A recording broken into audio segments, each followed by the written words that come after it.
But this new digital life that you're talking about, it looks like there are no experts that you have in our own families at a family level, which means a 15-year-old boy is an expert in the whole family, which has old people. But they are old in this normal life that we have on this earth. They have been here for 70 years. But it's a new thing where only a 15-year boy is the one who knows what it is. These are the people that you cannot say, I need an advice. You'll be just screaming for attention.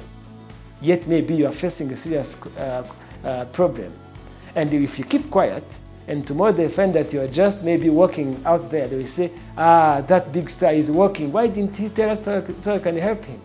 So it's a mixed emotions, it's mixed situations that are very hard to separate. Who is in that good position to say, this is right, this is wrong? Japhet, who is crying at home, cannot post that he's crying. He only posts that he's on radio, he's on the screens of the New Times, he's happy, you see. But in my real life, if I have a problem, I will just come to Frank and say, hey bro, I need 10K. But I can't just post it. And when you ask someone that, how many friends do you have? I'm not sure, but many will be, I have made my guy 1 or 2 people. And you are saying you have thousands and thousands of followers. Why are they following you? Why do you even call them your people if none of them can help you out? Are we influencing people? What to influence? Why do I say that I'm a social media influencer? What am I influencing people in? Then am I not influencing myself to end up in danger than even promoting myself, promoting my life? How do I balance that those concepts?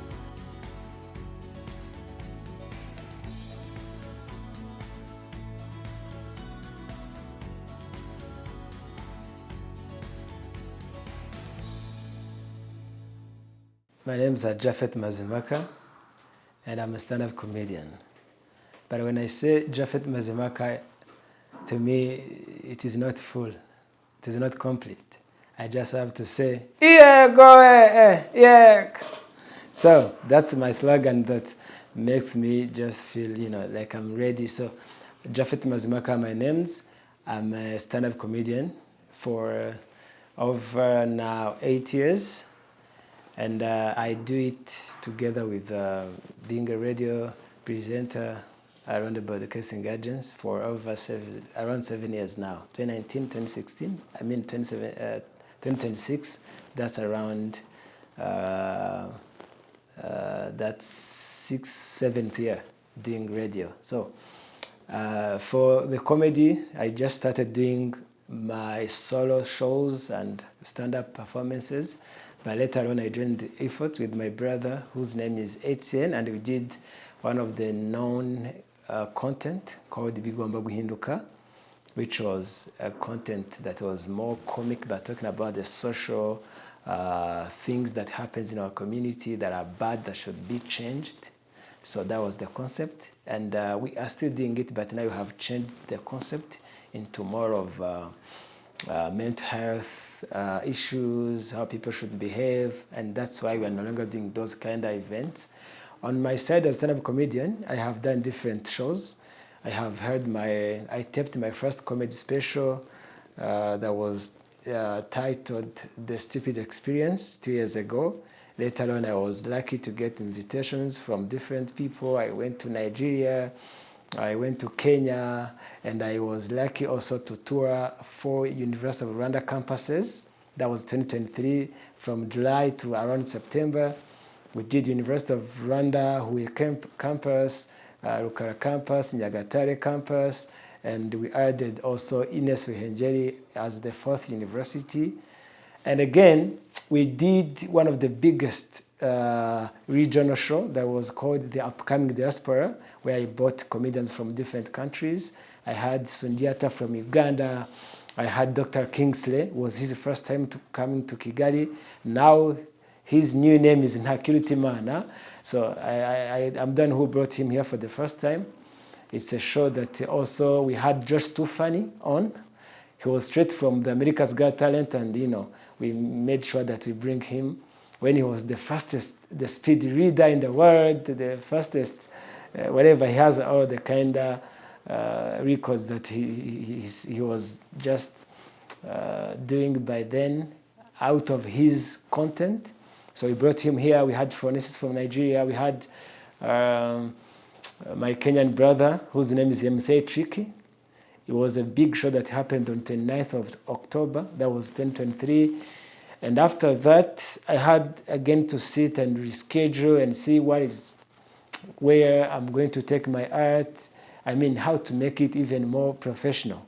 From there, that's why I've been off stage for almost 2 years, doing, these big events.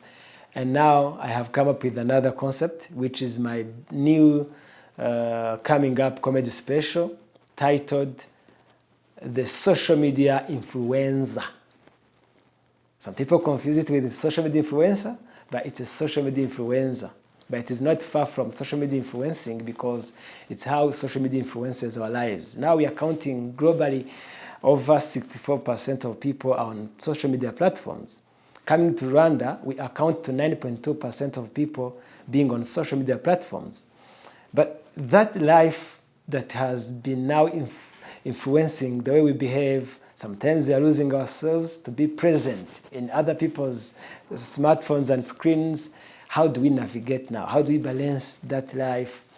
It's where my concept is centered now. We are going to have a full show talking about social media life, digital world that we are all living, especially young people. We are making good money out of it. People are advertising themselves, even what they are selling, be it products or services. But what are the mysteries? What are the dangers of this? What are the, we're just going to be laughing out of those concepts, but remembering that we should, at the end of the day, know how to live in this new life. New world that we are all newcomers in. So that's the concept of my coming up comedy special, Social Media Influenza, which is happening on 23rd of this January 2026. It's just this coming Friday. There are two kinds of comedy shows. There is a comedy show which features different comedians. Everyone comes with his or her different concept, and his piece or her creation just differs. But on this one, and there is also a comedy special. A comedy special is a kind of show. It's a kind of comedy show which focuses on one critical concept, one theme. It has a theme that is following. I can give examples of maybe worldwide known comedians like Kevin Hart. He has recently taped a comedy special that he titled Acting My Age, where he even talked about Rwanda, how he came visiting gorillas in Rwanda. It was his personal experience that he was sharing. For a full year, for a full hour, he just tells that jokes. And so to me, it is a brand new concept, because it is talking about a brand new world that we are all living in now, where we have no experts of those people who are experts in the best ways to live this life of digital life. It is influencing our lives, especially as youth, to that extent where someone can do what he or she doesn't believe in just to get exposed, to get the spotlight. What is so-called gutwika in Kinyarwanda, like they would just want to trend. And sometimes they are doing things that are not out of their will. It's just not it's not who they really are. But how do we navigate now? How do we balance the both lives? Of course, I am on social media. I will take 100 pictures and choose one to post. But again, versus social media literacy, which is not on a good rate, people will believe in that. We are seeing worldwide where even countries are now talking about the grok. It is now alarming. Why? They can take my picture, they put maybe a skirt, people will be, sometimes they are undressing people on social media, and some are believing it. Others who are having knowledge on that, they are not. who is who, what is real, what is fake. So that is a very critical topic to talk about. Are we influencing people? What to influence? Why do I say that I'm a social media influencer? What am I influencing people in? Then am I not influencing myself to end up in danger than even promoting myself, promoting my life? How do I balance that those concepts? So that's why I said influenza, because it's now a pandemic, which is covered into false validations. We are dying for fame, we are dying for things, but how do we going to even to make a living out of that? So that's why I think it's a unique concept, which I hope that if things go well as I have planned, I also produce a documentary. There are many people who have been affected by this new digital era. It is not bad, but how do we maximize, how do we minimize risks that are found on this digital life? And now, when we talk about false validations, there are many people who are now suffering the mental health issues, who are depressed, and they don't know what to do. So that's why in my plan, there will be a comedy special, a documentary, and a book that is now, that will be having those findings, the best ways to avoid, to minimize risks of these social media platforms that we are using. They are never, like you feed them, but they never get full. So how do we balance now? So that's the critical point of this social media influenza and the whole concept at large. In our normal life, in our families, we have elders who are advising us maybe on different topics or different aspects of life. Please, Japhet, do not do this. I did that when I was 20. That was 1963. Please don't. That's how we used to live. They just give us examples of how we can live this life and be successful. But this new digital life that you're talking about, it looks like there are no experts that you have in our own families at a family level, which means a 15-year-old boy is an expert in the whole family, which has old people. But they are old in this normal life that we have on this earth. They have been here for 70 years. But it's a new thing where only a 15-year boy is the one who knows what it is. So you can now imagine how we're going to lack guidance. Is he or she going to guide them? She will be on TikTok Live midnight, doing whatever she wants to do. And they will be calling it a new normal to be accepted. To my understanding, it's not that we are misusing it. We are just struggling to find the best way to use it. Because if someone gets 100 views, 100K views, is getting followers, and companies are approaching them for affiliations, to advertise, they're making money out of it, and everyone is now dying to get that. But there is also another concept of having skills that you're going to provide to people who are following you. You wake up in the morning and you say, me, I have over 1,000K people following me on Instagram. But you might have maybe 50K. Another one has 500K. We are sharing those people. None of us own social media followers. These are people who are just there. They're following up on us. Don't say, my people, I have people. Now, when you're saying that you have people, you don't know what to do with those people. That's why on my artwork, I had one picture where I was crying, and another picture where I was just after wiping my face, I'm just laughing. These are the people that you cannot say, I need an advice. You'll be just screaming for attention. Yet maybe you are facing a serious problem. And if you keep quiet, and tomorrow they find that you are just maybe walking out there, they will say, that big star is walking. Why didn't he tell us so I can help him? So it's a mixed emotions. It's mixed situations that are very hard to separate. But there is a thin line in between the social media life and the normal life. Now, back to your question. I think it is not that you are misusing it, but you should be we should pay much attention to make sure that we make the best use of it. It's new, but you should reserve a little bit. Because if you have seen some of the cases that have been, the crimes that have been committed via social media platforms in Rwanda, there are cases that, we have case studies here, where some people are even in prison as of now.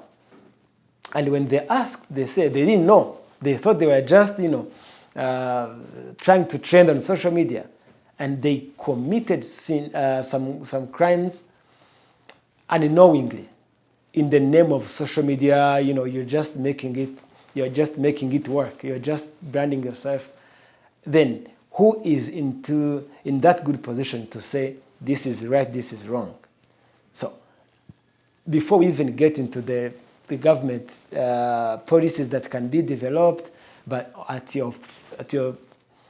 that personal level, what do you do to guide your life? Sometimes people forget that there are even other home-based roles. They have to study. They have to know what maybe to be just responsible. So now, Japhet, who is crying at home, cannot post that he's crying. He only posts that he's on radio, he's on the screens of the New Times, he's happy, you see. But in my real life, if I have a problem, I will just come to Frank and say, hey bro, I need 10K. But I can't just post it. And when you ask someone that, how many friends do you have? I'm not sure, but many will be, I have made my guy 1 or 2 people. And you are saying you have thousands and thousands of followers. Why are they following you? Why do you even call them your people if none of them can help you out? So if you post it, you're begging. Now it's a problem. So I don't know if you can see the complex of how crazy this social media is. And in my own understanding, no one to blame. We are just trying to find ourselves in this new life. There are a lot of opportunities there, but we should be cautious enough to make the best use of it. I think it's being not realistic, being unrealistic, because you don't have 100 or 100K people following you. Those are 100K accounts that are following your account. Now, Instagram allows us to have 10 accounts, which means even those numbers that you're talking about and you're counting as people, one is allowed to have 10 accounts on Instagram. As of now, maybe I don't know about other platforms, but for Instagram, you can create 10 accounts. And if I follow you, you will be like, I have 10 people are following me. Yet, it is one person. One wakes up in the morning and buys followers. They are buying accounts. People are doing that business. They are even advertising that we sell followers. So, which means if you want to count your progress, your achievements in life, basing on those numbers, it's just lying. You're just lying to yourself. So that's why I think most of the celebrities should not just be having numbers. It's okay, but they should know that those are just. It's another world that has those are accounts that are following them, and those people. If I follow Frank, I can follow Japhet, which means you don't own any. Those are people who are following you. Do good things, influence people if you can, but be mindful enough to know that that is not the real life that you're seeing on your smartphone.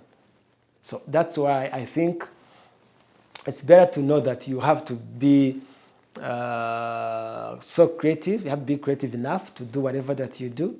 Do it for people that you see around. You create from what is around you in society, the problems that people are facing. Talk about maybe early pregnancies, talk about job creations, talk about creativity, talk about innovations. If you go deep in and start talking about things that are on the screen only, I think you can mess up. So I think we should know that is social media life. Of course, it represents what is happening on the ground, but again, not 100% true. What is shocking is that while preparing, when I was trying to craft this social media influencer, I was even shocked that Actually, we are very few people who are on social media. Very few people. Like when it comes to our country in Rwanda, we are very few. And we tend to take decisions basing on that small number. When we talk about the social media, people who are connected to the internet, in Rwanda we count between 34 to 35%. But social media use, those who are on platforms, are 9.2% as of last year, 2025. And I'm like, so we are all struggling and striving to make these people happy, only 9.2, yet you have the other biggest rate and we don't care about them. So we are talking about the issues which are only raised, like we are just trying to even count our achievements, our progress according to what these people are saying. One wakes up in the morning and say, Frank, you're not good. Are you going to quit on just when few people are still there? So I will just bring in those concepts and make sure that people understand how you can be on social media, you can be a good influencer and still respecting people, respecting country, respecting culture, loving your people, being patriotic, knowing what you want in life, being a career guy. You can be all the positive things and still be good on social media platforms. You don't have to create chaos. You don't have to be through all the scandals to make it count. I think there is a hope that we all, after that show, everyone we're just going to be laughing at ourselves of how crazy that we behave versus how we really are. And at the end of the show, I hope one will just get home and rethink and decide the best way to live in this new life. Ugomba guhinduka gave me a line, gave me a clear angle of a kind of comedian that I should become, which is social comedian. And Ugomba guhinduka helped me to understand the impact of my art. I can say something which is on the ground, people see it, and they can change it. Because we saw a lot of people coming to us and say, this is really, I'm working on it. It's really bad. If you're talking about maybe hygiene, talking about social behaviors, we're talking about maybe people are drinking too much, those different issues. And to be like, I'm a comedian, I'm making money, yes, my art is feeding me, but I'm also contributing to social transformation. And you'd be like, wow, this is what I should be doing. So since then, up to now, that's why you can even hear such a kind of concept that I bring in. I just try to make sure that in whatever I do, people laugh, yes, of course, but they have to get to take home something. They have to go home with something that's going to help them change their lives. So that's why I go deep and look for the numbers. I just try to make sure that people are going to be awakened at the end of the day. Yeah, so that's the spirit of Ugomba guhinduka. Things must change. A, B, C, D is not right. And people laughed, yet some other comedians said that if you tell people something that is serious, they're not going to laugh. But they laugh a lot and laugh at themselves as long as you're just also included. So that's what I learned from Ugomba guhinduka, and that's the line that I have, and I will maintain that line. Knowing your country, doing something that's going to contribute to your country, like you're also entitled to do so in that concept of, in that field of yourself. In my comedy shows, in my comedy contents that I do, I should make sure that I'm impacting people's lives. We are still working together, but like last year, Etienne was very busy trying to finalize his studies. Now he's back, but we diverted a little bit from just doing those everyday videos. We are just now working on the Ugomba guhinduka mental health project that we are proudly sponsored by Imbuto Foundation, and we are pushing the project to make sure that we reach out to many people as possible, young people as possible. We sometimes do activations, going to different places and tell people that this should change Ugomba guhinduka contents, but are now focused on the mental health concepts only, not doing the shows and everything, but I do my things. Etienne is also producing contents. Please come to my show, support me. Come on 23rd of January. It's this coming Friday. It will be at Urban Park Suites here at Remera from 6 p.m. And it's going to be, everyone who will be there will be a VIP. It will be 20K Rwanda francs, and make sure that you pay early so that you cannot miss your seat. You just go via Momo Pay. It's star 182 star 8 star 1 star, then add my code, which is 469522. 469522. That's the code. Get your ticket and just come. We'll be waiting for you. I have amazing things. I will be announcing a special thing on that day.